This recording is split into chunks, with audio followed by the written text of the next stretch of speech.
আমার একটি ক্ষোভ জন্মে সৃষ্টিকর্তার উপরে, ধর্মের উপরে, এবং আমি যাই নামাজ ফেলে দিই, নামাজ থেকে দূরে সরে যাই, ধর্ম থেকে দূরে সরে যাই। এটা হয়েছিল একটা মৃত্যু যন্ত্রণা থেকে, মৃত্যুর ডেথ থটস চিন্তা করে। আমার একটা ভাইনা মারা গিয়েছিল, তো ব্রেন টিউমারে। রাত্রে হঠাৎ একটা থটস আমার মাথার মধ্যে কাজ করে, সেখান থেকে যে এই যে আমি আপনি বসে আছি, বর্তমানটাই তো আসো। Just I think I am taking breath. এই যে ব্রেথটা নিচ্ছি, এটাই হলো আসল। কালকে আমি কি দিয়ে ভাত খেয়েছি? ইলিশ মাছ দিয়ে খেয়েছি না? আমার অস্কারে আমার পুরস্কার পেয়েছি, আমি 20টা জাতীয় পুরস্কার পেয়েছি। কি ছিলাম?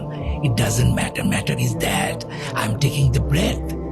When the death will come, I'm taking the taste of death. কষ্ট, মৃত্যুর যে যন্ত্রণা ছোটবেলা থেকে যা শুনে আসছি ইমামদের মুখে, মসজিদে, সবার কাছে, ডেড বডি দেখে আমার তখন মাথার মধ্যে ঢুকে গেল, এই অল্প বয়সের একটা ছোট্ট বাচ্চা, তার মাথার মধ্যে ঢুকে গেল এত যন্ত্রণার মধ্যে দিয়ে আমি যাবো কেন? আমি কেন মৃত্যুর মধ্য দিয়ে যাবো? আমি তোমার বলছি সৃষ্টি করতে।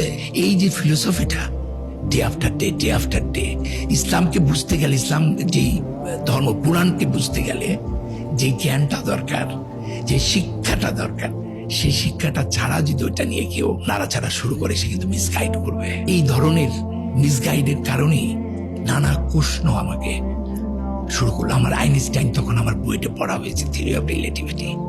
আমার স্টিফেন হকিংস পড়া, আমি পুরোপুরি একজন এথিস্ট হয়ে গেলাম। এবং আমার সাথে একটা সৃষ্টিকর্তার একটা যুদ্ধের মতো হলো যে আমি তোমাকে, তুমি এটুকু ইচ্ছা করলে তুমি আমাকে সৃষ্টি করতে পারো না। I was total out of religion. ভুলতে থাকলাম সেই সত্যটাকে। আর যত অ্যান্টি ইসলাম, অ্যান্টি ধর্মর বিষয় নিয়ে আমি লেখালেখিগুলোর মধ্যে ছিলাম। আমাদের কোনো এক অধ্যাপক বলেছিলেন আস্তিক আর নাস্তিকের মধ্যে পার্থক্য কি? তখন সেই অধ্যাপক বলেছিল পার্থক্য একই। পৃথিবীতে যদি 200টা ধর্ম থাকে ধরেন, তাহলে 99টা বাদ দিয়ে আপনি ইসলাম গ্রহণ করবেন। আর যে নাস্তিক সে 200টা বাদ দিছে, আর যে ধার্মিক সে 199টা বাদ দিছে। পার্থক্য তো একই।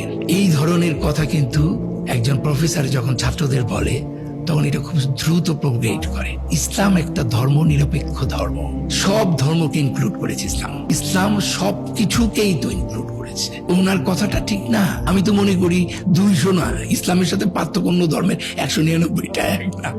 বুঝতে পারলাম এরকম মিসলিডিং কনসেপ্ট। যেমন স্টিফেন হকিংসের বইতে what was God doing before building the universe, একজনকে আরেকজনকে প্রশ্ন করছে, আরেকজন বলছে I think he was making the hell for those who ask this question. তাহলে এই প্রশ্নটা আমার মধ্যে এসে গেল, what was God doing before building the universe?